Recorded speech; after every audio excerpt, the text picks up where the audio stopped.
ഷാനവാസിനെ confession റൂമിൽ കൊണ്ടാക്കിയതിന് ശേഷം എല്ലാവരും വന്ന് ലിവിങ് ഏരിയയിൽ ഇരിക്കാൻ പറയുന്നു. അപ്പം നൂറയും ആദിലയും അനുമോളും കൂടെ ഇവരെ ചോദ്യം ചെയ്യുവാണ്. കാരണം നിങ്ങളുടെ അടുത്ത് പാലെടുത്ത് മാറ്റാനും നിങ്ങൾക്ക് ഫുഡ് എടുത്ത് മാറ്റാനും നിങ്ങൾക്ക് എന്താ അവകാശം?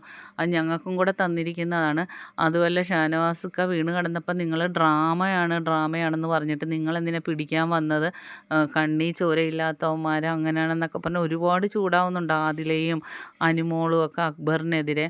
കാരണം ഫുഡും ഉണ്ടാക്കത്തില്ല, സമയത്ത് ഞങ്ങൾ ഉണ്ടാക്കി ഞങ്ങൾക്ക് തരാൻ പോയ ആളെ ഇടിച്ച് താഴെ ഇട്ടെന്നൊക്കെ പറഞ്ഞ് ഭയങ്കര ചൂടാവുന്നുണ്ട്. കാരണം ആർക്കും ഇത് ഫുഡ് മാറ്റി വെക്കാനുള്ള അവകാശമില്ലല്ലോ. അപ്പം നെവിന് പാലും ഇവർ കുക്ക് ചെയ്യാൻ കയറിയ ഉടനെ മുട്ടയും പാലും എണ്ണയും എല്ലാം എടുത്തുകൊണ്ട് മാറ്റി വെച്ച്. അപ്പോൾ അതായിരുന്നു ഷാനവാസ് ആ പാല് പിടിച്ച് മേടിക്കാൻ നേരത്താണ് നെഞ്ചത്തിട്ട് എറിഞ്ഞത്.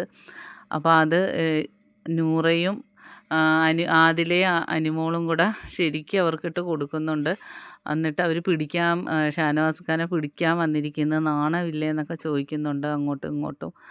അങ്ങനെ വീണ്ടും ലിവിങ് ഏരിയയിലും വഴക്ക് നടന്നുകൊണ്ടിരിക്കുകയാണ്. ബാക്കി അപ്ഡേറ്റുമായിട്ട് വീണ്ടും കാണാം. എൻ്റെ ചാനലൊന്ന് സബ്സ്ക്രൈബ് ചെയ്യാം.